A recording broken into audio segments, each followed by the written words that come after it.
करम खंड की बाणी जोर, तिथे होर न कोई होर। तिथे जोत महाबल सूर, तिन में राम रहा भरपूर।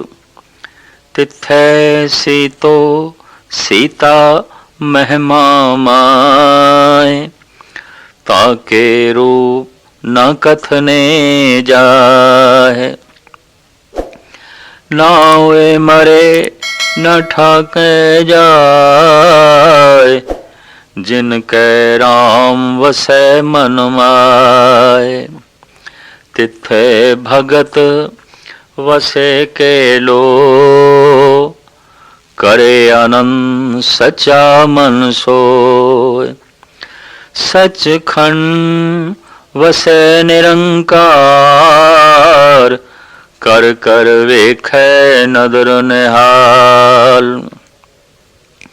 तिथे खंड मंडल वर भंडे, जे को कथे तांत नांत। तिथे लो लो आकार, ज्यों ज्यों हुक्म तिवै त्यों कार। वेखे विगसै कर विचार, नानक कथना करड़ा सार। कर्म खंड दी विचार।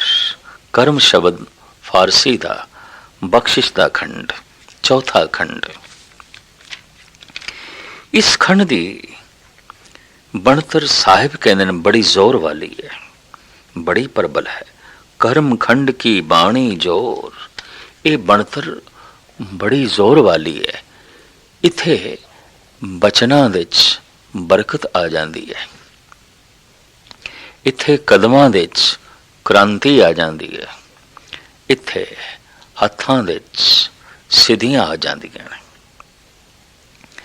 सतगुरु की बाणी ऐसा फरमान करती है, हैगे ने कुछ ऐसे हथ बिल्कुल बेबरकत है, जे ओ कंचन नो हथ लावे खेऊ सेती रल गया। ओ सोने नो भी हथ लान मिट्टी हो जाता है, पर हथ बरकत वाले हो जाते ने। क्यों? वो बनतर बड़ी जोर वाली है। बोलां विच बरकत, हत्थां विच बरकत, कदमां विच बरकत। ਇਹਦੇ ਕਦਮਾਂ ਦੇ ਨਾਲ ਕ੍ਰਾਂਤੀਆਂ ਜਨਮ ਲੈਣਗੀਆਂ। ਜਿੱਥੇ ਜਿੱਥੇ ਇਸ ਦੇ ਕਦਮ ਪੈਣਗੇ, ਕਰਮਖੰਡ ਬਰਕਤ ਵਾਲੇ ਪੁਰਸ਼ ਦੇ ਲਾਜ਼ਮੀ ਕੁਛ ਨਾ ਕੁਛ ਪਲਟਾ ਆਵੇਗਾ, ਧਾਰਮਿਕ ਮਾਹੌਲ ਦੀ ਤਬਦੀਲੀ ਹੋਵੇਗੀ, ਲੋਕਾਂ 'ਚ ਜਾਗਰਤੀ ਪੈਦਾ ਹੋਵੇਗੀ। जिसके अंतर बसे निरंकार, तिसकी सीख तरे संसार। धन गुरु अर्जन देव जी महाराज ते ऐसा फरमान करते ने, मेरे हाथ पदम आंगन सुख बासना। भिरगू दा कहना है, जो अवतारी पुरुष होंदा है, पूर्ण संत होंदा है, उसदे हथ विच या पैरां विच प्राकृतिक नियम के मुताबिक पदम बन जाता है, एक चिन्ह बन जाता है, कमल जैसी रेखा बन जाती है। ये भिरगू दा अपना ज्ञान, पंडित सी, ज्योतिषी सी, खगोल शास्त्री सी, बड़ा विद्वान सी। कहते ने श्री कृष्ण दे चरनां च पदम सी, गुरु नानक दे चरनां च पदम सी, धन गुरु अमरदास जी महाराज दे चरनां च पदम सी। पर धन गुरु अर्जन देव जी महाराज जिस पदम का जिक्र कर रहे हैं, वो ये है कि जद कोई कर्म खंड विच पहुंच जाता है, वो बनतर बड़ी जोर वाली है। उस मनुख के हथ बड़े मजबूत हो जाते हैं। उहदे हथ जिस कम नूं छुवन के सिरे चढ़ेगा, उहदे पैर जिस पासे जाणगे क्रांतियां जन्म लैणगे, उहदे बचनां विच भी सत्या होवेगी, उहदे बोलां विच भी बरकत होवेगी, उहदे कोल वाक सिद्धि होवेगी। वो जो बोलेगा हो जाएगा। ऐसे हथ देखे ने, वो कदम एक चलन, हथ एक अगे करन, बिघन करोड़ां पैंदे ने, ਕੋਟ ਬਿਘਨ ਤਿਸ ਲਾਗਤੇ, ਜਿਸਨੂੰ ਬਿਸਰੇ ਨਾਉ, ਨਾਨਕ ਅਨ ਦਿਨ ਬਿਲਪਤੇ, ਜਿਨ ਸੁਨੇ ਘਰ ਕਾਉ। ਪਰ ऐसे भी पुरुष ने विघ्न विनाशन सब दुख नासन सतगुरु नाम दृढ़ाया। जब नाम दे दृढ़ता हो जाती है तो बाणी बड़ी बरकतां वाली हो जाती है, हत्थां च बड़ियां बरकतां आ जांदियां ने, कदमां दे च क्रांति आ जाती है। तो साहिब कहंदे ने ये कर्म खंड, ये बख्शिश वाले खंड की जिहड़ी बनतर है बड़े जोरां वाली है। कर्म खंड की बाणी जोर, तिथे होर न कोई होर। उस अवस्था विच परमात्मा तो बिना होर कोई भी नहीं, और उसका सारा स्वरूप मेरे पातशाह इस तरह चितदे ने, तिथे जोध महा बल सूर। इस अवस्था विच कोई पहुंचदे ने जोधे, कोई महाबली, कोई सूरवीर। 3 दफा किसी हद तक इको ही अर्थां का शब्द वरत्या है, तिथे जोध महाबल सूर। उत्थे पहुंचते ने महान जोधे, महान बली, महान सूरवीर। ऐसा क्यों आख्या? दरअसल 2 तरह की ही सूरमताई है, एक बाहरों किसी को जितना, और एक है अपने आप को जितना, अपने मन को जितना। दूजे को जितने वास्ते विद्वाना ने 4 गुण मने ने, चाणक ने, बिदर ने और भरतरी ने। वो कहते ने शाम दाम दंड भेद। अगले दे शरणी पै जाओ, पैरी पै जाओ और उहदे पैरां नूं रोक दो। इस तरह दूजे नूं जितो, पर शरणी पै गया तो उसने पैर नहीं रोके। दाम, हुण कुछ उसके हत्थां च पकड़ा दो, कुछ उसनूं दे दो तो उसके हथ रोक दो। पर जे वो अपने आप नूं बिकाऊ ना समझे, दाम भी उसनूं ना रोक सकन, तां दंड सजा दो, लड़ो उस नाल, सजा दो। पर दंड दे के भी वो काबू दे च नहीं आया तो भेद, हुण पाड़ो उसनूं, हुण भेद करो, हुण उसकी शक्ति नूं वंडो, तकसीम कर दो। हुण जितने बाहुबल होवन इन्हां बाहां नूं अलग अलग कर दो। शाम दाम दंड भेद। पर अपने आप नूं जितना है ते 2 ही गुण चाहिए ने, संतोख ते दया। अपने विच संतुष्टि, दूसरियां ते दया। इस नाल मन काबू ते चाहुंदा है। जब अपने विच संतुष्टि होवे तो प्रभु दा जप चलदा है, ते जब दूसरे ते दया होवे तो सेवा भाव पैदा होंदा है। इस वास्ते महाराज कहंदे ने जो संतुष्ट ने, जो दयालु ने, वो ने जो महाबली ने, जोधे ने, सूरबीर ने, जो इस चौथी अवस्था विच पहुंचे ने, बख्शिश दे खंड विच पहुंचे ने। तिथे जोध महाबल सूर, तिन में राम रिहा भरपूर। ऐसे जिहड़े पुरुष ने उन्हां दे रोम रोम दे राम है। परमात्मा उन्हां दे भरपूर रूप दे व्यापक है। तिथे सीतो सीता महिमा माए, ताके रूप ना कथने जाए। उत्थे उन्हां दा मन प्रभु दी महिमा दे ओत प्रोत है, सीता होया है, भाव ओत प्रोत है, एक मिक हो गए। महिमा गाउंदियां गाउंदियां महिमा दा रूप हो गया। प्रभु दी उस्तति करदियां करदियां प्रभु दा रूप हो गया। इस वास्ते साहिब कहते ने तिथे सीतो सीता महिमा माए, ताके रूप ना कथने जाए। पर ऐसे पुरुष जो महिमा गायन करदियां करदियां ओत प्रोत होए, सीते गए प्रभु विच एक मिक हो गए, उन्हां दा रूप ਬਿਆਨ ਨਹੀਂ ਕੀਤਾ ਜਾ ਸਕਦਾ। ਉਹ ਅਤੀ ਸੁੰਦਰ ਹੋ ਜਾਂਦੇ ਨੇ। ਉਹਨਾਂ ਦੇ ਚਿਹਰੇ ਤੇ ਅਤੀ ਪਵਿੱਤਰਤਾ ਝਲਕਦੀ ਹੈ। ਉਹਨਾਂ ਦੀਆਂ ਅੱਖਾਂ ਵਿੱਚ ਬੜੀ ਮਾਸੂਮੀਅਤ ਝਲਕਦੀ ਹੈ। ਉਹਨਾਂ ਦਾ ਚਿਹਰਾ ਬਹੁਤ ਵੱਡੀ ਲੱਜਾਸ਼ੀਲ ਤੇ ਸ਼ਰਮ ਨੂੰ ਚਿਹਰੇ ਤੇ ਪ੍ਰਗਟ ਕਰਦਾ ਹੈ। ਭਾਵ ਦੈਵੀ ਗੁਣ ਉਹਨਾਂ ਦੇ ਚਿਹਰੇ ਤੋਂ ਜੋ ਹੈ ਝਲਕਦੇ ਨੇ, ਔਰ ਉਹਨਾਂ ਦੇ ਚਿਹਰੇ ਬਹੁਤ ਸੁੰਦਰ, ਬਹੁਤ ਸੁੰਦਰ। ਸਾਹਿਬ ਕਹਿੰਦੇ ਨਾ ਉਹ ਮਰੇ ਨਾ ਠਾਕੇ ਜਾਏ। ਉਹਨਾਂ ਨੂੰ ਸਦੀਵੀ ਜੀਵਨ ਨਸੀਬ ਹੋ ਜਾਂਦਾ ਹੈ। ਉਹ ਮਰਦੇ ਨਹੀਂ ਤੇ ਨਾ ਹੀ ਅਧਿਆਤਮਕ ਮਾਰਗ ਦੇ ਠੱਗੇ ਜਾਂਦੇ ਨੇ। ਨਾ ਉਹਨਾਂ ਨੂੰ ਕ੍ਰੋਧ ਠੱਗ ਸਕਦਾ ਹੈ, ਨਾ ਉਹਨਾਂ ਨੂੰ ਹੰਕਾਰ ਠੱਗ ਸਕਦਾ ਹੈ, ਨਾ ਉਹਨਾਂ ਨੂੰ ਮੋਹ ਠੱਗ ਸਕਦਾ ਹੈ। ਉਹਨਾਂ ਦੀ ਅਧਿਆਤਮਕ ਮੌਤ ਨਹੀਂ ਆਉਂਦੀ। ਮੌਤ ਕਈ ਤਰ੍ਹਾਂ ਦੀ ਹੈ। ਚਲਦੇ ਸਵਾਸ ਰੁਕ ਜਾਣ ਤੇ ਸਰੀਰਕ ਮੌਤ ਹੈ, ਪਰ ਚਲਦੇ ਵਿਚਾਰ ਰੁਕ ਜਾਣ ਤੇ ਮਾਨਸਿਕ ਮੌਤ ਹੈ। ਜੈਸੇ ਪਾਗਲ, ਉਹਦੇ ਵਿਚਾਰ ਇੱਕੋ ਹੀ ਥਾਂ ਤੇ ਰੁਕ ਜਾਂਦੇ ਨੇ, ਚਲਦੇ ਨੇ, ਉਹਨੂੰ ਅਸੀਂ ਪਾਗਲ ਕਹਿੰਦੇ ਹਾਂ। ਮਾਨਸਿਕ ਮੌਤ ਹੋ ਗਈ ਹੈ। ਆਉਂਦਾ ਹੋਇਆ ਧਨ ਰੁਕ ਜਾਏ, ਕੋਲ ਜੋ ਹੈ ਸਾਰਾ ਚਲਾ ਜਾਏ, ਆਰਥਿਕ ਮੌਤ ਹੈ। ਮਿਲੀ ਹੋਈ ਪ੍ਰਤਿਸ਼ਠਾ ਚਲੀ ਜਾਏ, ਮਿਲਦਾ ਹੋਇਆ ਸਮਰਥਨ ਪਬਲਿਕ ਵਾਪਸ ਲੈ ਲੈ, ਤਾਂ ਰਾਜਨੈਤਿਕ ਮੌਤ ਹੋ ਜਾਂਦੀ ਹੈ। ਕੋਈ ਧੱਬਾ ਤੇ ਕਲੰਕ ਲੱਗ ਜਾਏ ਤੇ ਬਣੀ ਹੋਈ ਪ੍ਰਤਿਸ਼ਠਾ ਖਤਮ ਹੋ ਜਾਏ, ਸਮਾਜਿਕ ਮੌਤ ਹੋ ਜਾਂਦੀ ਹੈ। ਪ੍ਰਭੂ ਦਾ ਜਪ ਚਲੇ तो रूहानी जिंदगी है, ना चले तो रूहानी मौत हो जाती है। आखा जीवा बिसरे मर जाओ, मरणंग बिसरंग गोबिंदे, जीवणंग हर नाम दे आवणे। साहिब कहते हैं वो मरदे नहीं, क्योंकि उन्होंने प्रभु भुलदा नहीं। वो परमात्मा विच इकमिक होए बैठे होंदे ने। ना ओए मरे ना ठाके जाए।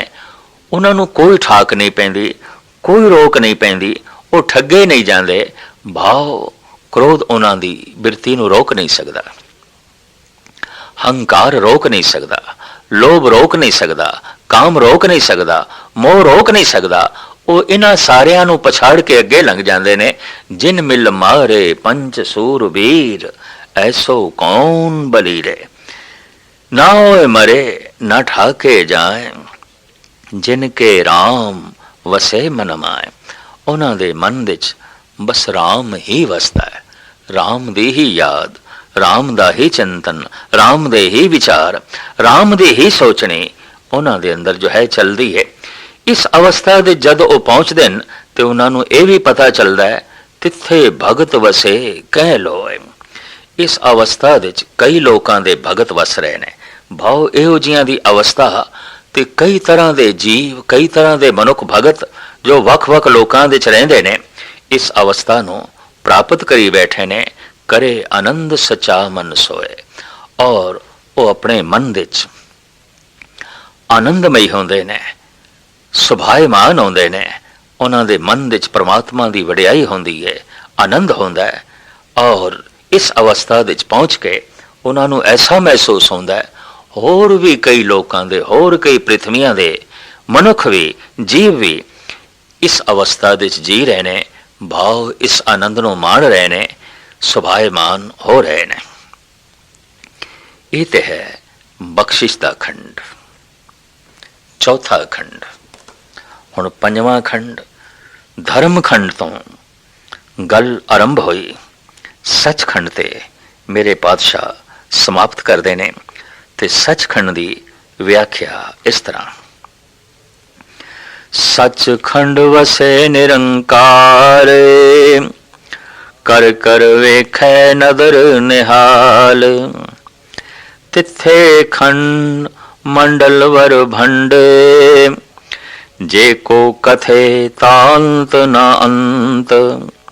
ਤਿੱਥੇ ਲੋ ਲੋ ਆਕਾਰ, ਜਿਉ ਜਿਉ ਹੁਕਮ ਤਿਵੇਂ ਤਿਉ ਕਾਰ।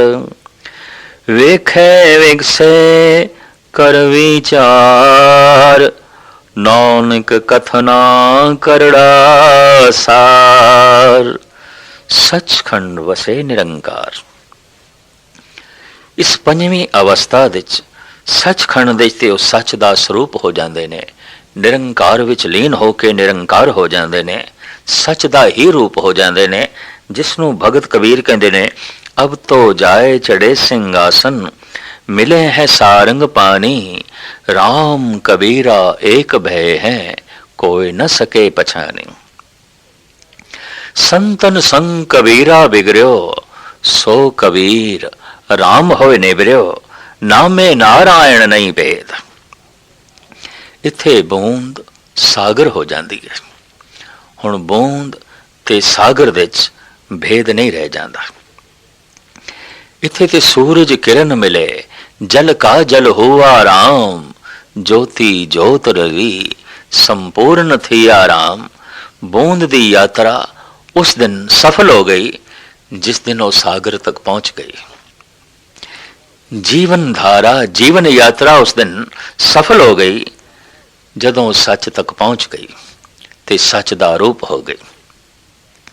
एक बोए हुए बीज दी यात्रा उस दिन सफल हो जाती है जिस दिन वो फल तक अपड़ जाता है। वगदी हुई सरिता जो अनंत बूंदा दा पसारा है, इस बूंद दी यात्रा उस दिन सफल हो गई जिस दिन पहुंच गई सागर तक। जीवन धारा जीवन यात्रा उस दिन सफल होती है जिस दिन पहुंच गई सच तक। और सच तक पहुंचते आई यात्रा संपूर्ण हुई सफल। सफल भई सफल यात्रा, आवण जान रहे मिले सादा। आवणे जावणे मुक गए। यात्रा सफल हो गई, संपूर्ण हो गई। सच खंड वसे निरंकार, कर कर वेखे नदर निहाल। इस अवस्था विच परमात्मा अपनी दृष्टि नाल वेखदा है और निहाल करदा है, सबनों प्रसन्न करदा है और अपनी साजी हुई इस दुनिया नूं जो पंज खंडां विच विचर रही है निहाल करदा है, माला माल करदा है। इस अवस्था विच पहुंचे हुए प्राणी नूं ऐसा महसूस होंदा है तिथे खंड मंडल ब्रह्मंड, पता नहीं कितने ब्रह्मंड मेरे विच ने और मैं कितने ब्रह्मंडां दा भ्रमण कर रहा। कितने मंडल कितने खंड मेरे विच ने और मैं कितने खंडां दा भ्रमण कर रहा। भगत रविदास इसका इंज जिक्र करते ने, ज्यों ज्यों सैर करे त्यों भावे, महरम महल ना को अटकावे। हुण जिवें जिवें मैं चाहता मैं उन्हां खंडां ब्रह्मंडां चला जाना, मैनू कोई रोक नहीं, मैनू कोई टोक नहीं, किसी तरह की रुकावट नहीं। हुण बूंद जब सागर दे लीन हो गई तो सारे सागर दे भ्रमण करेगी। हुण सारा ही सागर ओ हो गई। जिस दिन शरीर का बंधन टुट जाता है, जोत दे जोत एकमिक हो जाती है, तो फिर वो सारा ब्रह्मंड का स्वरूप हो जाता है और सारे ब्रह्मंड उस विच प्रतीत होए जापदे ने। महाराज कहते तिथे खंड मंडल वरबंड, जेको कथे ता अंत नांत। अगर कोई उस अवस्था का कथन करना चाहे तो इस ढंग नाल ही कथन कर सकेगा, अंत ना अंत। अंत नहीं पाया जा सकता, अंत नहीं पाया जा सकता, अंत नहीं पाया जा सकता। तिथे लो लो आकार, जिम जिम हुक्म तिवें तिमकार। इस अवस्था विच पहुंच के यह भी समझ आ जाती है, अनंत लोक ने, वख वख आकारां वाले जीव ने और परमात्मा विच लीन होके आनंद मान रहे ने। अनंत पृथ्वियां ने और अनंत तरह के उत्थे जीव ने। जिमें जिमें प्रभु ने उन्हों की जीवन की मर्यादा बना दी है, जिमें जिमें उन्होंने उत्ते हुक्म है, तिवें तिवें वो जीव कार्य करी जा रहे हैं, तिवें तिवें वो कर्म करी जा रहे हैं। तिथे लो लो आकार, ज्यों ज्यों हुक्म तिवें त्यों कार। वेखे विकसे कर विचार, नानक कथना करड़ा सार। इस सारे पसारे नूं परमात्मा वेखदा है ते विकसदा है। विकास उसका स्वरूप है, आनंद उसका स्वभाव है, विकास उसकी होंद है, उते आनंद है। सत चित आनंद, वो सत है, वो चित चेतन है और वो आनंद स्वरूप है। आनंद उसका स्वभाव है। गुरु घर विच सत्संग विच आनंद साहब का पाठ अखीर विच आउंदा है, लाजमी होंदा है। पहले कीर्तन होंदा है, कथा आउंदी है, होर पूजा पाठ होंदा है, लेकिन अखीर विच पढ़दे ने आनंद। कीर्तन इस वास्ते ही करना है आनंद मिले, कथा इस वास्ते ही करनी है आनंद मिले, सत्संग विच इस वास्ते ही आना है आनंद मिले, पाठ पूजा इस वास्ते ही करनी है आनंद मिले। आनंद एक ऐसी अवस्था है जिसके विपरीत अवस्था दूसरी नहीं है। सच जो है सुख के मुकाबले ते दुख है। इस वास्ते उस अवस्था दे सुख नहीं, क्योंकि हर सुख दुख दे बदल जाता है, और सुख संसार तो मिल सकता है फिर दुख भी मिलता है, सुख परिवार तो मिल सकता है फिर दुख भी मिलता है, सुख धन तो मिल सकता है फिर दुख भी मिलता है, पर आनंद ते सीधा परमात्मा तो मिलता है।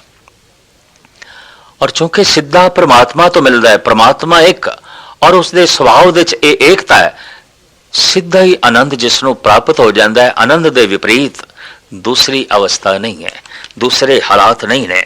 विगास परमात्मा का स्वभाव है, खेड़ा परमात्मा का स्वभाव है, रस परमात्मा का स्वभाव है। वेखे विकसे कर विचार, नानक कथना करड़ा सार। पर इस अवस्था का बयान करना इस तरह कथन है, इस तरह औखा है, इतना करड़ा है जिवें के लोहा। तो जिवें हुण लोहे नूं दंदां नाल चबाईए नहीं चबा सकते, इन्हां दंदां दे जिहड़ी जबान है इस अवस्था का कथन करे नहीं कर सकती, नहीं कर सकती। भगत कबीर कहते ने, जैसे इस अवस्था की मैनू प्राप्ति हुई तो मेरी हालत की बनी। गूंगा हुआ बावरा, बहरा हुआ कान, पांव ते पिंगल भया, मारिया सतगुर बाण। सतगुर दी बाणी दा बाण की लग्या, और इस बाणी ने जो बनतर बनाई है वो ये बनाई है, मैं गूंगा हो गया। भाव जबान बयान नहीं कर सकती उस रस नो, उस आनंद नो। इतना वड्डा आनंद और उसके सामने ये जबान इतनी छोटी नहीं कुछ कह सकती। मीरा ने भी इस संबंध बड़ा एक सुंदर दोहा आख्या है, श्याम रूप किम कहो बखानी, गिरा अनैन नैन बिन बानी। मैं उस परिपूर्ण परमात्मा के स्वरूप का किस तरह बयान करा। अखा ने वेख्या है पर अखा कोल जबान नहीं है, जबान कह रही है पर जबान दे कोल अखा कोई नहीं। जबान कथन ते कर रही है पर इसने वेख्या नहीं, इस वास्ते कथनी अधूरी है।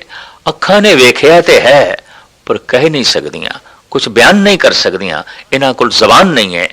भाव मेरा निराले ढंग नाल कह रही है, अकथ कथा है हर की, अकथ कथा है निरारी। तुल नहीं चढ़े जाए ना मुकाती, हल्की लगे ना भारी। उस सचखंड दे जद कोई पहुंच जाता है तो कबीर इंज बयान करते हैं, गूंगा हुआ बावरा। ये मनुख सचखंडी है, किस तरह पहचान करोगे? प्रथम ते वो अपनी असमर्था जाहिर करेगा, मैं इस अवस्था ਨੂੰ बयान नहीं कर सकता, नहीं कह सकता, नहीं कह सकता। बावरा कहते ने भोले ਨੂੰ, ਤੇ भोले तो मुराद अंदरों बाहरों एक हो जाएगा। चलाक असी उसनों कहते हैं जो बाहरों कुछ होर होवे, अंदरों कुछ होर होवे। धन गुरु गोबिंद सिंह जी महाराज ते कहते मैं उसनों मनुख ही नहीं मनता जो बाहरों कुछ होर है, अंदरों कुछ होर है। हमू मर्द बायद शबद सुख नवर, न शिकमे दिगर दरदाहाने दिगर। अंदर कुछ होर है ते बाहरों कुछ होर है, ये मर्द नहीं है। मर्द ते वो है जो अंदरों बाहरों एक है। भोला अंदरों बाहरों एक होंदा है। बच्चे भोले होंदे ने, संत भोले होंदे ने, बच्चियां दे समान हो सकते ने, बच्चियां समान हो जाते ने। भोला मनुख ठगा ते सकदा है और कई दफा जानबूझ के ठगावेगा, दूजे ते तरस है, ठग ते भी तरस है, लेकिन ठग नहीं सकता किसी को, क्योंकि जिस ते तरस आ रहा है, जिस नाल प्रेम है, हुण ठगना बड़ा औखा है। चलाक बंदा ठग ते सकदा है, ठगा नहीं सकता। भोला मनुख ठगा ते सकदा है, ठग नहीं सकता। तो कबीर कहते गूंगा हो गया, भोला हो गया, कबीर गूंगा हुआ बावरा, बहरा हुआ कान। ਕੰਨਾਂ ਤੋਂ ਵੀ ਬਹਿਰਾ ਹੋ ਗਿਆ। ਮੈਂ ਹੁਣ ਕੋਈ ਮਿਥਿਆ ਵਾਕ ਮਿਥਿਆ ਨਾਦ ਸੁਣਦਾ ਵੀ ਨਹੀਂ, ਨਿੰਦਾ ਚੁਗਲੀ ਸੁਣਦਾ ਵੀ ਨਹੀਂ। ਪਾਉ ਤੇ ਪਿੰਗਲ ਭਇਆ, ਮਾਰਿਆ ਸਤਿਗੁਰ ਬਾਣ। ਪੈਰਾਂ ਤੋਂ ਵੀ ਪਿੰਗਲਾ ਹੋ ਗਿਆ।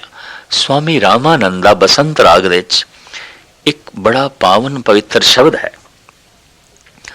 ਉਹ ਕਹਿੰਦੇ ਨੇ, ਕਤ ਜਾਈਏ ਰੇ ਘਰ ਲਾਗੋ ਰੰਗ। ਹੁਣ ਤੇ ਘਰ ਦੇ 'ਚ ਹੀ ਰੰਗ ਬਣ ਗਏ, ਹੁਣ ਤੇ ਹਿਰਦੇ ਦੇ 'ਚ ਹੀ ਆਨੰਦ ਬਣ ਗਿਆ। ਹੁਣ ਤੇ ਪ੍ਰਮਾਤਮਾ ਜੋਤੀ ਆਪਣੇ ਵਿੱਚੋਂ ਹੀ ਪ੍ਰਗਟ ਹੋ ਗਈ ਹੈ। ਹੁਣ ਤੇ ਅਸੀਂ ਪ੍ਰਮਾਤਮਾ ਦੇ ਸਰੂਪ ਦੇ ਸਮਾ ਗਏ ਹਾਂ। ਹੁਣ ਕਿਹੜੇ ਪਾਸੇ ਜਾਈਏ? ਕਤ ਜਾਈਏ ਰੇ ਘਰ ਲਾਗੋ ਰੰਗ, ਮੇਰਾ ਚਿੱਤ ਨਾ ਚਲਤ ਮਨ ਭਇਓ ਪੰਗ। ਮੇਰੀ ਭਟਕਣਾ ਮਿਟ ਗਈ, ਮੇਰਾ ਚਿੱਤ ਪੰਗ ਹੋ ਗਿਆ, ਪਿੰਗਲਾ ਹੋ ਗਿਆ। ਭਾਵ ਭਟਕਣ ਜੋਗਾ ਨਹੀਂ ਰਿਹਾ। ਇਸੇ ਨੂੰ ਕਬੀਰ ਬਿਆਨ ਕਰਦੇ ਨੇ, ਪਾਉ ਤੇ ਪਿੰਗਲ ਭਇਆ, ਮਾਰਿਆ ਸਤਿਗੁਰ ਬਾਣ। ਬਾਣੀ ਦਾ ਬਾਣ ਜਪ ਤਪ ਦੁਆਰਾ ਐਸਾ ਮਨ ਨੂੰ ਲੱਗਿਆ, ਮਨ ਪਿੰਗਲਾ ਹੋ ਗਿਆ। ਇੱਕ ਉਰਦੂ ਦਾ ਬਾਕਮਾਲ ਸ਼ਾਇਰ ਗਾਲਿਬ ਇਸ ਤਰ੍ਹਾਂ ਬਿਆਨ ਕਰਦਾ ਹੈ, मेरे टूटे हुए पाए तलब का मुझ पे ऐसा है, तुम्हारे दर से अब उठकर कहीं जाया नहीं जाता। ये जो मेरे पैर टूट गए ने, चंगा होया है, चंगा होया है। क्यों?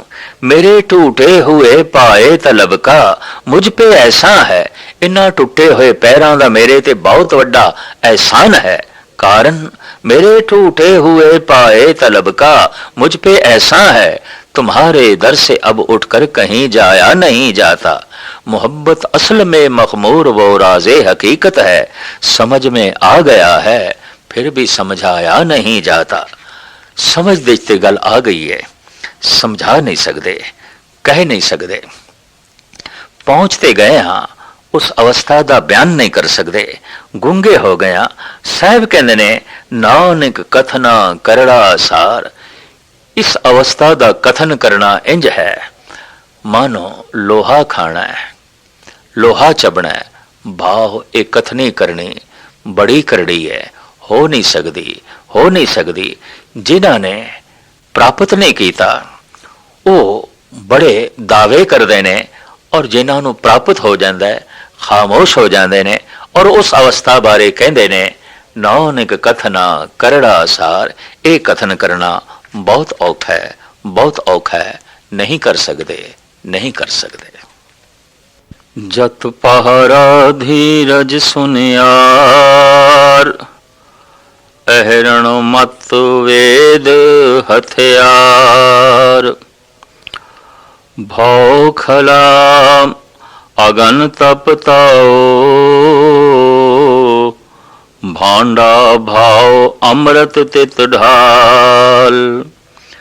घड़िए शब्द सची टकसाल, जिनको नदर करम तिनकार।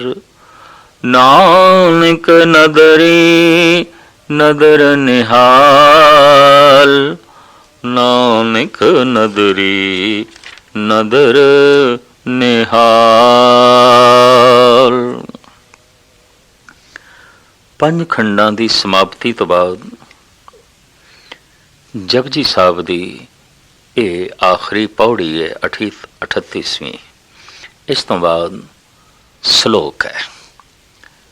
आरंभ विच एक श्लोक है आद सच जुगाद सच, और अखीर विच श्लोक है पौण गुरु पाणी पिता। इसनूं ਸਾਹਿਤਕ दुनिया विच कहंदे ने शुरुआत दी उपमा ते समाप्ति दी उपमा, उपकर्म उपसंगार। शुरुआत दी उपमा समाप्ति दी उपमा। ये पौड़ी सारे जपजी साहब दा तत्सार बयान कर रही है। किवें घड़ी है असी अपने मन नूं, इतना ते स्पष्ट है, सही है, मन अनघड़िया है, और अनघड़े मन की पहचान दुखी है, चिंतातुर है, व्याकुल है, परेशान है, भयभीत है। घड़े होए दी ना तशवीश खैराज ना माल, खौफ ना खता ना तरस जवाल, अब मैं खूब वतन गए पाई, उआ खैर सदा मेरे भाई। उस अवस्था विच नहीं तशवीश ना चिंता, ना गम ना फिक्र।